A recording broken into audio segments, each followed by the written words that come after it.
Hello, friends. Welcome back to episode 9 of The Membership. This is a podcast about the works and life of Wendell Berry, the farmer, poet, novelist, essayist, activist, and thinker. This is part 2 of our discussion about Wendell Berry's collection of poetry, Openings. In this half of the episode, we're going to be talking about window poems. We hope you enjoy. The main event of the end of this collection is the window poems, or just window poems, as it's titled. And this basically makes up the majority of the second half of the collection. There are a few poems at the end, one of them being a discipline that Jason had brought up earlier. But the window poems is a group of poems falling under that name. It is a group of, and I am flipping to the end, it is a group of 27 poems that all fall within this, fall under this title. And the way it feels to me, and this is why it felt like such a main event, is this group of poems, knowing what I know about Wendell Berry and knowing what I know about his space that he's writing from, and having seen Look and See, and knowing about his space, and knowing about his attitude towards, wasn't it like it was a window of 40 panes? Is that what it says? Yeah, in section 3. Yeah, that he had put in this is in the long-legged house that we read about in the essay. Yeah, absolutely. And he actually says long-legged house in this, which is a cool connection to make. But in poem 3 of Window Poems, he says, and this is actually a poem which I believe, and you guys can correct me if I'm wrong, I think this was in the movie. This was in the documentary Look and See. Look and See, yeah. Where he says I think so. The window has 40 panes, 40 clarities, variously wrinkled, streaked with dried rain, smudged, dusted. And it's just like, that is from his writing nook, that is what he sees. And so the way this collection feels to me, this collection within a collection feels to me, is that it's almost like a little mini memoir, right? Like he's taking snapshots of his life, and specifically, which feels super appropriate now because of our sort of social and cultural climate, but also it's winter, right? It feels very relevant that I feel like the majority of these poems come from a perspective of winter and a perspective of isolation from the outside world. That once he's not able to walk out as freely into the outside world and see nature and be in the middle of nature, that this is his perspective he sees, which feels in this collection almost like omniscient in a way. I don't know how to describe it other than that it seems like he sees it as sort of an omniscient point of view, but even that omniscient point of view still has to deal with mystery, which is a Berryism, I guess, as far as the contrasts. But yeah, I would say the windows themselves almost seem to have a consciousness. Mm-hmm. And then throughout most of the poem, and then at the end when he steps outside, he describes the windows as just another created thing. Yeah. Not that it doesn't have consciousness, but it's a fixed point in a world that is still full, as you were saying, just still full of mystery, still very dynamic, still moving. Yeah, there's a direct moment where the window becomes like, it's the first 3/4 of it, he's looking out the window, and then suddenly it turns, and then suddenly the window is a lens back into his own mind, right, where he's thinking of these stories that are happening outside in the world, and the window is just, his forehead. The window is looking back into his own mind, and so like as he steps out, he sees that as his kind of lens with which he sees the world. But it is just this created thing. And one thing I want to bring up right at the beginning before we get into talking about this is, and this is kind of a Wendell Berry verse continuity question, and just one interesting choice he makes. Is that at the very end of this collection, he mentions Burley Coulter, right? He mentions Burley Coulter, and he says he's out in a boat, and he's out doing this thing, and he's fishing or whatever, because spring has come. But throughout the whole thing, you're thinking it's Wendell Berry because he keeps saying Port Royal, not Port William, which is just a really interesting kind of timeline conundrum, or like, what do we do with that? Because Port Royal is the town where he actually lives. Burley Coulter is a a member of Port William. And so when I hit that Burley Culture line, it like hit me, and I was like, oh, so this collection is supposed to have been written by Andy Catlett, his Wendell Berry's fictional persona or whatever.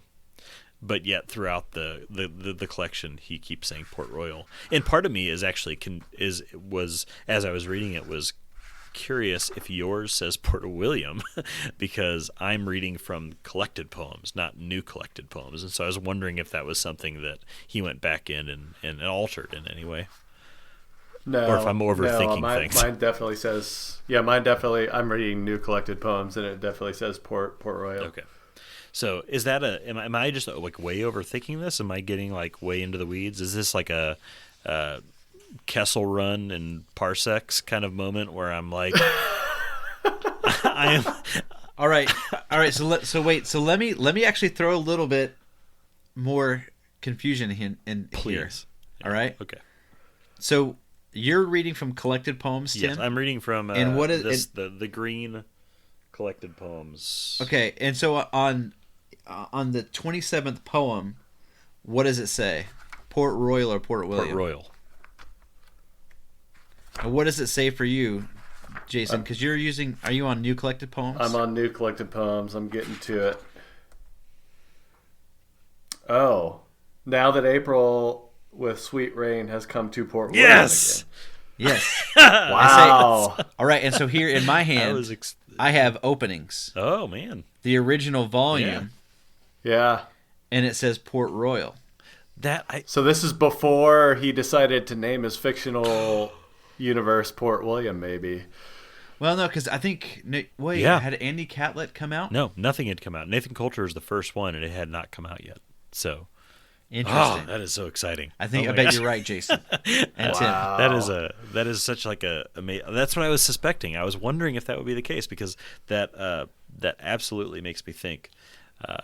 Or when I was reading that, I was like, I wonder if that's a change that would be made, because as I'm reading through from this collection, I was thinking, what has changed? Like when they went to the new collected, I'm sure there are a bunch of little like nitpicky changes. Maybe this is one of them. So yes, okay. Yeah. So, all right. So I will just, as we're talking about this from here on, I'm glad I brought this up at the beginning. I will assume that he's writing this as Andy Catlett, which is not too different. Wait a second, guys. I think Nathan Coulter had already come out. So why haven't we talked about it yet? Because we're doing the fiction in chronological. Yeah. Right. So are we in the unfortunate position of having to like point out that he had just made a mistake, and that's why this... Or his editors had made a mistake, and that's why there's the... I don't know. I mean, I don't know that I would necessarily read that as meaning that this is Andy Catlett. I mean, I guess you can read it that way, for sure. Yeah. Otherwise, who is it? Or maybe there's an actual guy named Burley Coulter that in Port Royal that the character's named after. But if yours says Port William, that's definitely... I mean, yeah, that would be amazing if Burley Coulter is a real person that I am making a pilgrimage right now. So... I'm leaving tomorrow. So I think that something that's important for our readers to know, too, is that starting in the fourth poem, Wendell Berry is talked about in the third person. Yeah. Yeah, that's true. This is the wind's eye, Wendell's window, dedicated to purpose dark to him. Dark to him. Mm-hmm. Sorry, let me read that over again. This is the wind's eye, Wendell's window, dedicated to purposes dark to him. So, are you reading from new collected poems, or are you reading from openings? I'm reading from new collected poems. Okay, so he didn't change that. Okay. So, whatever. Let's just move on. Let's just say it's just complicated, because I don't know what to make of that. But unless the bombshell of this episode is going to be that Wendell Berry is a character in the Port William saga. He's actually been there the whole time. Yeah. Nice. Yeah. So that was just something that was like jumping around in my head that I was thinking about. But like this section very much feels like a Wendell Berry memoir of Port Royal or of Port William, whatever, in the sense that he is taking these snapshots of things. Like you read memoirs every once in a while that are from a very specific point of view or a very specific perspective, and the perspective of this memoir of poetry is from this window. What does he see? What does he think about? What does he experience? And the more I think about it, and the more as I talk right now, the more I am kind of intrigued by the idea that if this is a sort of memoir, that it's very appropriate for Wendell and Burleigh and Port William and Port Royal to all be kind of like dredged up in the same mix, right? Or mixed up into the same stew or whatever. So right. it in some ways kind of feels like, hey, maybe the Window Poems is a really important selection of poems, because that's where sort of like everything started and everything started mixing together as far as him figuring out where are the next 50 years going to go. Right. Which is really well, he intriguing. is sitting at his desk writing, right? So maybe he's writing about Burleigh Coulter on the water in the springtime while he's sitting at the window looking out at the river, and that's what makes it into the poem. I don't know. Which is a beautiful honesty of the writing process that would be really intriguing to me, of him just being like, screw you, future podcasters who are going to be picking apart the chronology of what I'm saying. I am writing about this, and so I'm going to mention this, and don't question me on it. Going back into the episode 0 when I mentioned the Mark Twainian, the Twainian prologue of Jayber Crow, just like those people who are reading too far into this, like, back off. This is just this is just where I am right now. I am Wendell, and I am the writer, and I'm going to talk about Burleigh Coulter and deal with it. So. And I have one more wrinkle in the mix. Don't do it, please. Don't do it. Window Poems. Window Poems were published in 2010 as a standalone edition. With woodcuts by Wesley Bates. That edition has Port Royal. Yeah. And so 2 years later, he decided to make it Port William. I wonder if he's got some like annoying editor at Counterpoint who's just like, yeah, but still, I've just been thinking about the fact that I'm sure the editor is not annoying at all, Tim. I'm sure it's a wonderful human being that is. I can't back out of this. No, I'm just saying, like, he's got somebody who's like keeps talking to me, and maybe he got to a point where you're just like, yeah, fine, whatever, like just change it. But that's an interesting point, though. I think this is, but that kind of speaks back to my idea and my notion that maybe this poem is far more important than we might have realized, or just this moment is more important than the poem. But like this moment is very important in the Wendleberry story, where things are kind of crystallizing and things are moving in a certain direction that will be, very much focused and unified from here on out. Who knows? But I think this is it's overwhelming, the idea of going over this collection of poems in a short amount of time, the Window Poems, because there's so much that's here, and I'm not really sure where to start. But considering where we've been, which is, we've talked about Long-Legged House, which is very closely related to this collection of poems. I feel like that's a good place to start as far as geographically or like literal area. That he talks a lot about a long-legged cabin above the water and a long-legged house with a many-glassed window that's looking out on the river. And this is a connection I had not made, just that the long-legged house, which is long-legged in that it has long support beams that have gone down into the ground that raise it off the ground so that it can deal with the floods that come up off of the nearby body of water. I hadn't realized that was his writing space. Is that what you guys understood as well? That this long-legged house is actually his,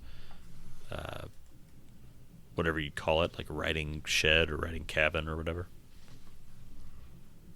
Yeah, I think so. I think I remember that from the essay. He mentioned reading there and writing there, especially right after he got married, and then maybe when he'd go there on weekends when he was teaching at the University in Kentucky. Yeah, it just like maybe it speaks to just my poor reading of Long-Legged House, or where like a rereading would help me, is that I didn't catch on to that.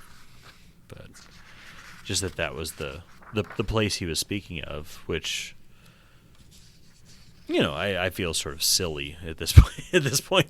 No, you're good. Just like, you're good. Because when I'm in my first, the way I tend to be, and maybe it's just from like teacher brain, but like when I'm first reading something and I'm reading it for the first time, I'm looking for the like sort of like surface level things to figure out and understand, and that I could explain to somebody else, and that I'm not immediately making all maybe the connections I could make to other things that I've read in the past. But that's great. Yeah, so he's speaking from that setting, that long-legged house, the 40 pane windows that we see and look and see, and we've seen in Long-Legged House, and you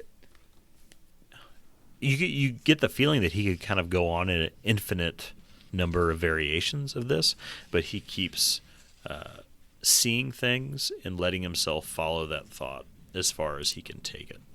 And I would love to hear some of the parts that kind of stick out to you guys, that where those moments where he follows that thought from the window and takes it anywhere, you know, it might need to go. So, like, John, is there something that's sort of jumping out to you that really drew you in from his window moments? You know, we've touched on this theme before, but in the 12th poem, he says very explicitly, there will be a resurrection of the wild. Mm-hmm. And later he says in that, actually I'll start reading from there. There will be a resurrection of the wild. Already it stands in wait at the pasture fences. It is rising up in the waste places of the cities. When the fools of the capitals have devoured each other in righteousness, and the machines have eaten the rest of us, then there will be the second coming of the trees. They will come straggling over the fences slowly, but soon enough. The highways will sound with the feet of the wild herds returning. Beaver will ascend the streams as the trees close over them. The wolf and the panther will find their old ways through the nights.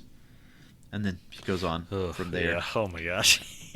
Yeah, we have talked about this before, but that part is just, I mean, it just can never, it'll always feel relevant. I have an unfortunate feeling that for Americans it'll always feel relevant. that idea, just that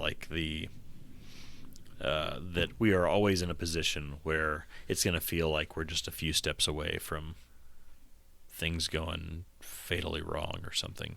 And I connect that immediately to section 13 right after that, just like a page later, where he says, according to the government, everybody is just waiting to be given a chance to be like us. Mm-hmm. Could anything be said more plainly than that? I mean, that is like American foreign policy summed up in 4 lines of poetry, you know? There's a book that came out a few years ago that I admit that I have not read, but I've had on my shelf since it first came out. It's called The World Without Us. Yeah, and we've it's talked written about by this journalist. Oh, have yeah, we? I forget why it came up, but it came up at some point we were talking about it, but go on, sorry. I should listen to our own podcast so I know not to bring it up. And maybe I just have so few reference points in my life, like I just keep bringing up the or same you have things such over and important reference points that I got a feeling that's going to happen throughout the course of this podcast, is that we're going to be constantly be like, have these touchstones. But no, go ahead. Yeah. I actually wrote this in the margins in this collection, so I'm with you. So keep going. Yeah, so in the book The World Without Us, Alan Weissman, a journalist, imagines what would happen to the world if the humans suddenly disappeared, and he talks about how long it would take for the bridges to collapse and for buildings to be overrun, for the forest to creep back, to come back, anyway, it's a fascinating concept.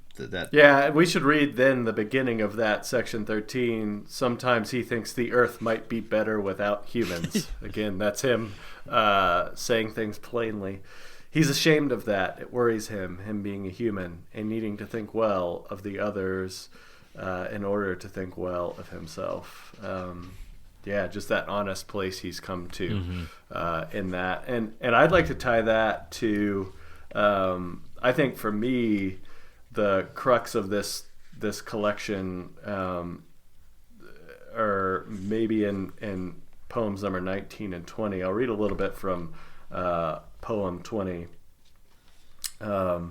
If we who have killed our brothers and hated ourselves are made in the image of God, then surely the bloodroot, wild phlox, trillium, and mayapple are more truly made in God's image, for they have desired to be no more than they are, and they have spared each other.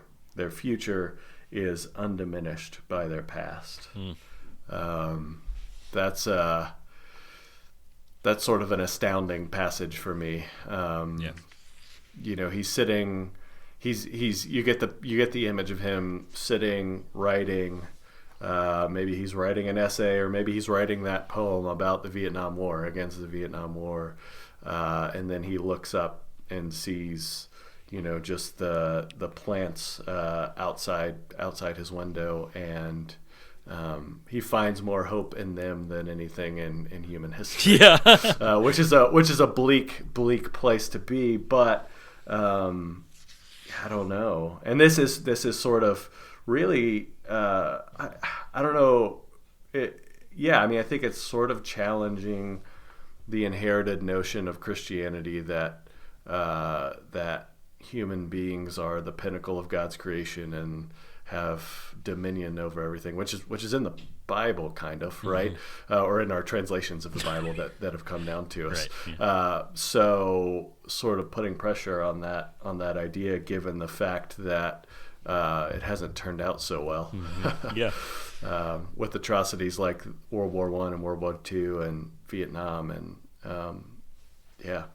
I have to keep reading, because the line right after that was one that I was just obsessed with when we read that section. Immediately after what you just read, he says, "Let me," he said in his dream, "become always less a soldier and more a man. For what is unopened in the ground is pledged to peace." And that was like, I need that on a coffee mug. I need that on a sticker. I need that tattooed onto my I need to see that as much as possible. It's kind of like jumping off of all of those. The God's image is most appropriately placed in those simple things that haven't been screwed up by us, and that's kind of, again, his moment of practical advice. Right, always put yourself in a position where you're becoming less of a soldier and more of a man. So, and that was really touching to me, and really, even as a fairly pacifist sort of person, you realize I don't think of it as a teacher. I think of it as a parent. I think of it as a friend, that like, to just try to reverse your position as often as you're able to, as far as being an attacker versus being somebody who's in it to help others. Yeah. But another favorite poem for me was the one right before it in 19. Me too. He repeats the word peace again and again, and it reminds me of a kind of liturgy. It also reading it out loud, it occasionally even reminded me of Ginsberg's Howl, where he's saying "Holy, holy, holy" again and again. But he says the word peace repeatedly, and then he says, and we talked about this earlier, this idea earlier. Within things there is peace, and at the end of things, it is the mind turned away from the world that turns against it. So there's that abstraction we talked about earlier. The armed presidents stand on deadly islands in the air, overshadowing the crops. Peace. Yeah. And I'll just keep reading from there. Let men who cannot be brothers to themselves be brothers to the mulleins and the daisies that have learned to live on the earth. Let them understand the pride of sycamores and thrushes that receive the light gladly and do not think to illuminate themselves. That's just, amazing. That's just that sort of mystic, cosmic sense of at the center of all things there's peace. Yeah. Right. Because these flowers, these animals are in a way closer to God than we are, because they don't turn away from their place in the world like we do. They don't think to consider the eliminate lilies, themselves. Right? Yeah, absolutely. Yeah. Well, I thought of that exact passage. John, I assume you're both referring to the Big Lebowski. Yeah. Consider the lilies of the goddamn field. Or no, that's a Brother Where Art Thou, isn't that? Is that a? Yeah. Sorry. But yeah, I actually just to as transparency to people who are listening, I just texted you all that quote that you just read. A picture of that quote from my book to you all for a certain reason that I was really taken by that as well. That last line, that little section of "Let them understand the pride of sycamores." So, I feel like I could talk about this all night, and I know we can't do that, and that's not an option because we're probably already going to have 2 episodes based on on this collection, just because there's so much to talk about. But I love the aspect of this collection that is a window, no pun intended, but like a window into his creation process, and kind of like it's almost like a behind the scenes view of the creation of Wendell stories and of his poetry and just of how he thinks and how he sees the world.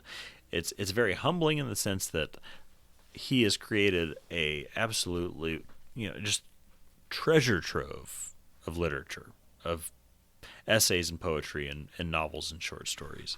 And the majority of these, I think it's safe to assume, were written from this perspective, which is so antithetical to how the world seems to work, right?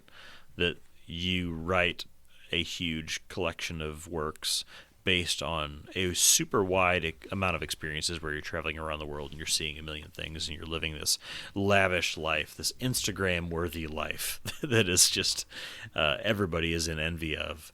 Whereas he's saying, basically I feel like Wendell Berry's Instagram feed would just be like 700 pictures of this window.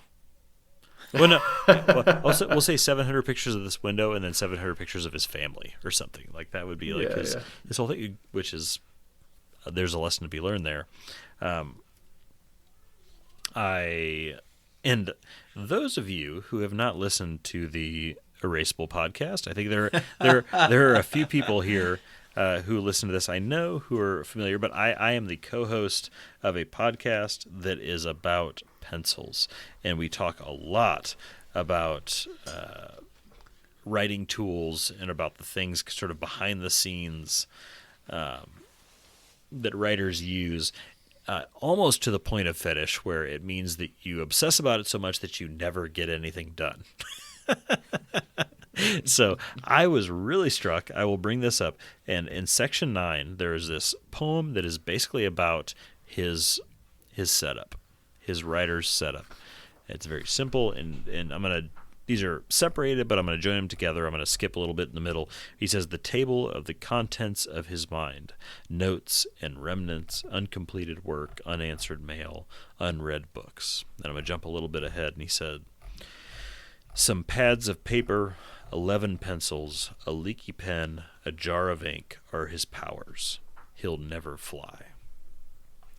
And the 2 things I take away from that actually, I'll just say one thing because they're connected, is that that's all you need. And that's just like so striking.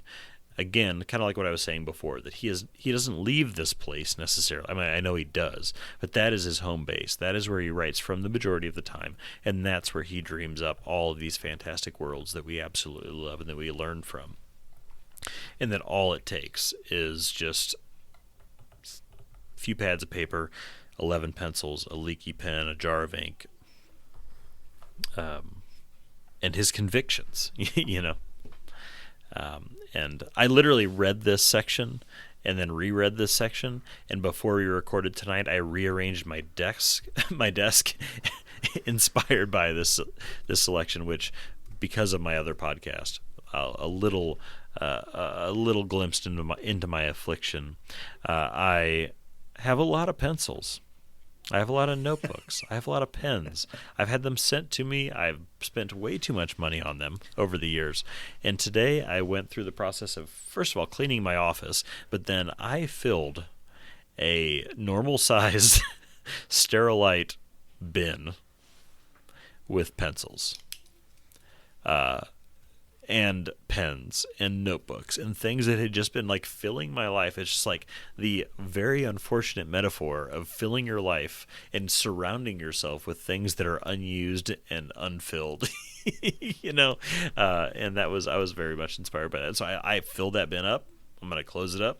I'm going to take it into the garage and store it away. And I have literally left my desk with 2 pens, 12 pencils, a bottle of ink, and I'm going to show you guys here because we've got a camera, a little statue of Thomas Jefferson that my grandpa gave. That was one of my inheritances of my grandfather when he passed away. Nice. Something that was on his desk, and I feel like Wendellberry would approve in some fashion, and so that was that was an important thing for me. So you're saying you think you need one more pencil than Wendellberry had? Exactly. I think. Yeah. Okay. That was okay. No, yeah, you're absolutely right. And I will show you guys. I have a collection, and I was actually going to mention this, but I have a friend that I've met through this whole world. His name is Mike Dudek. He lives in Arizona, and he makes these amazing, solid walnut pen stands, pencil stands, basically like desk furniture, right? Where you put your notebooks, you put your pencils, you put your pens. And he is really, really good at what he does. I'm going to put a link in the show notes. But I have a pencil stand he custom made for me that has 12 holes on the left side for 12 sharpened pencils and 12 holes on the right side. And the idea that I told him is that as I doled one of them in my sort of like fantasy world where I'm like writing for long periods of time, that as I doled one, I would put the doled one on the right side and I would just keep going until I had 12 dull ones on the right side, and then I would sharpen them. I've yet to have that happen to me because, I have a life, but I had 12 holes to fill, and so apparently Wendellberry only had 11. Nice. So yes, I needed one more, but that was... So that was it's sort of a trivial kind of funny thing that I'm mentioning because of the Erasable podcast, but also it was like actually very meaningful to me as far as a sense of minimalism and simplifying and just like focusing on the wrong things in a world in a life where you've only got a certain amount of time and you need to be productive and you need to focus on the right things. So yeah, I love that too. I was able to go to the Berry Center in October, and in one corner of the bookstore there at the Berry Center, they had some great notebooks and pencils. And I told them all about the Erasable podcast. Oh no. Oh, nice. Like how Jason says "oh nice" and I say "oh no." Yeah. Yeah. Yeah. Yeah. So over the course of this collection, he's just kind of giving us and this is a phrase I don't remember where it came up in my mind, but it just keeps coming up as we talk about his work. But an infinity, within a small space, where he's just giving us 27 snapshots of what he can see from his window, and it's a very powerful, both in like the practical sense of just like here's what I see when I don't, and this is of course a long time ago, but when I'm not exposed to these sort of endless distractions that we have today. But also he has some pretty, and we've alluded to the moments of peace, but like he's got some moments where he very much attacks the present, right? Where he's talking about war. And I think it's section 18. And I'm not going to read anything from it, but in section 18, he talks about, it's a very anti-war part where he talks about that my viewpoint is through this glass, and that while this glass seems to be solid, he basically builds this extended metaphor of this glass is just a series of broken shards that happens to be holding together. At least is how I read it. That eventually, if we don't figure things out, that those shards are inevitably going to fall apart. which is it seems that which is a whole different view of this window. It's not always this idyllic. This is just this beautiful view that I have, and this is this thing that brings me life. But that he sometimes looks out that window and he thinks, I still see the same thing outside that window, but it has this amazing potential for destruction. This window could very quickly shatter. Right. This view I have could very quickly be the subject, the negative subject of the effects of the world.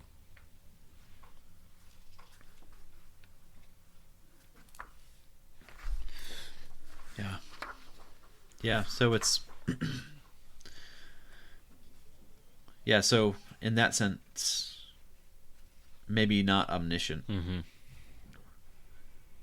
If omniscient is, I don't know, maybe it's not an exact synonym for. You're right. Never mind. Let's cut this part out. It doesn't. What I was gonna say doesn't make sense. Mm-hmm. I was I was confusing all knowing with all powerful. Yeah. Yeah. Sorry.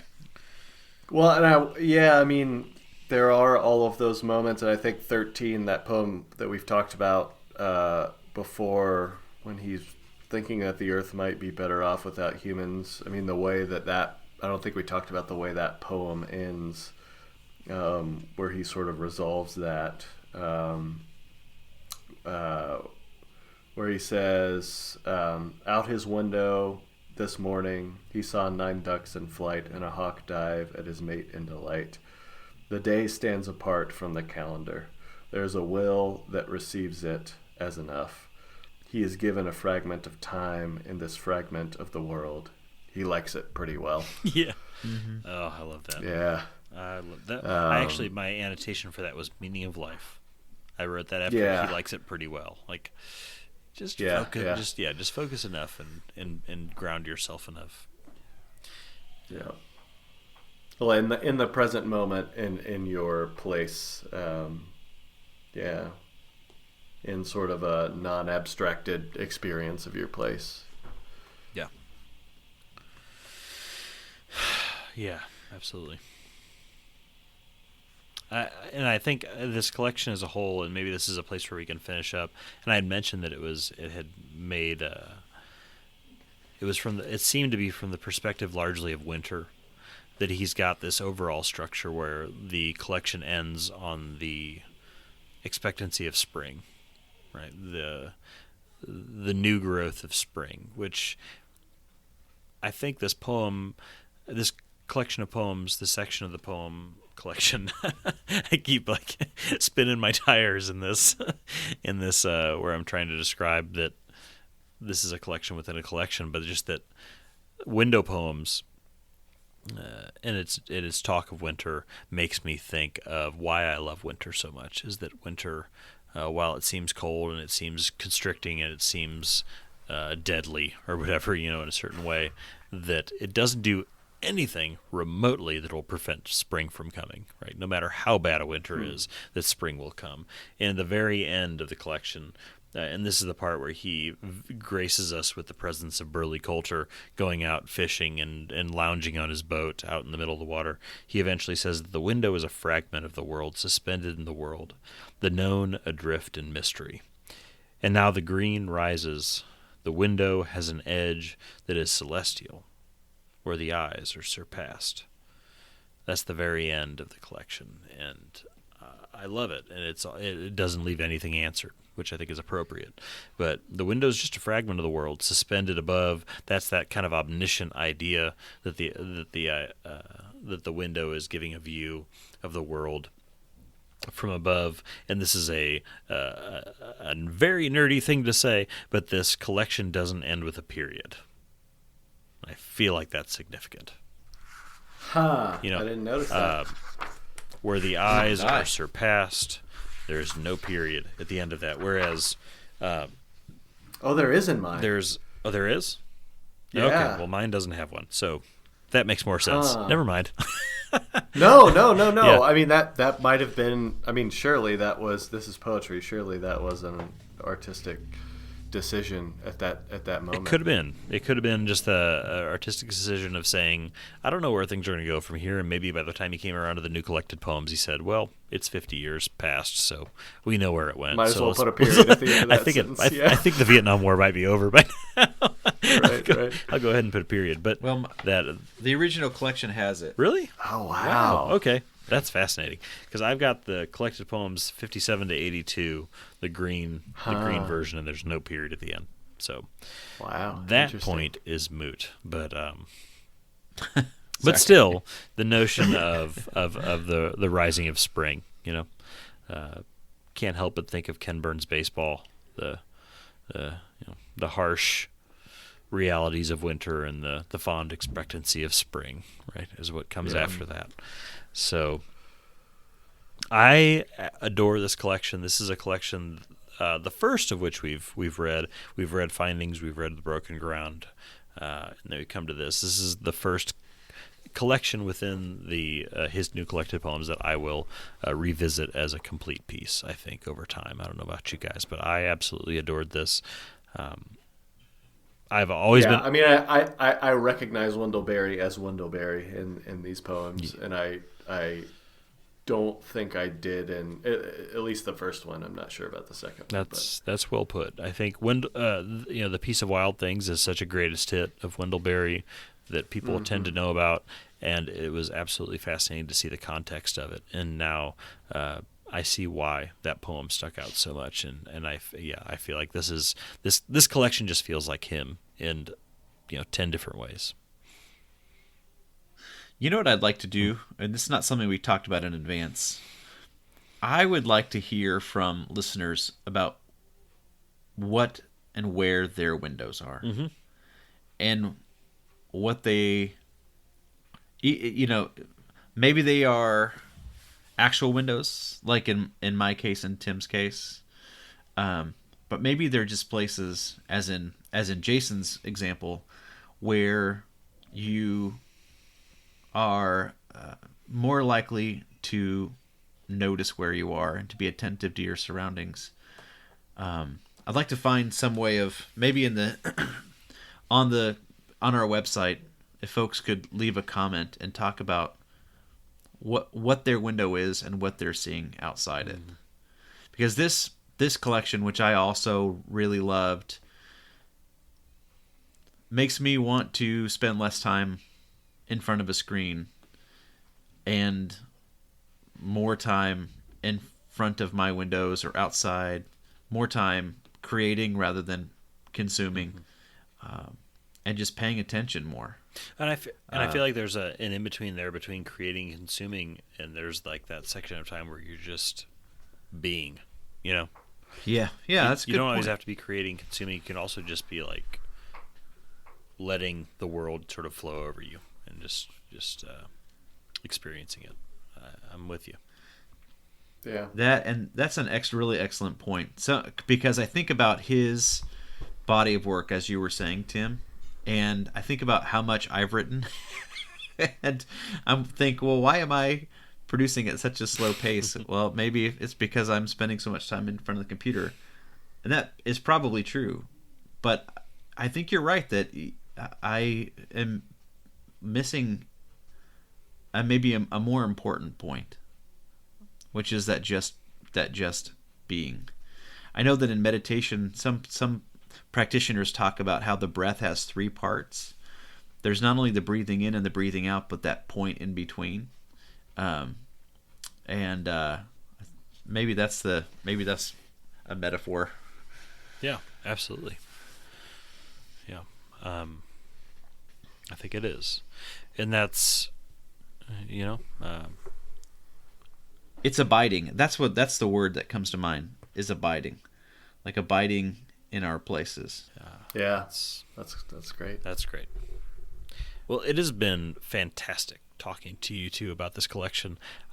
We were all affected by this collection, and I think it was a pleasant surprise coming to this collection from the perspective of having read A Piece of Wild Things, which we have said is kind of a greatest hit of Wendell Berry's, but seeing the context in which it was it was published, and how the world in which he was writing of the Vietnam War and the modern issues of his age are very, very relevant to the days of 2019, and that was very powerful. So I've really enjoyed talking with you two about this, and I wish we could keep going, but we've got to stop at some point. So let's call it a night for now.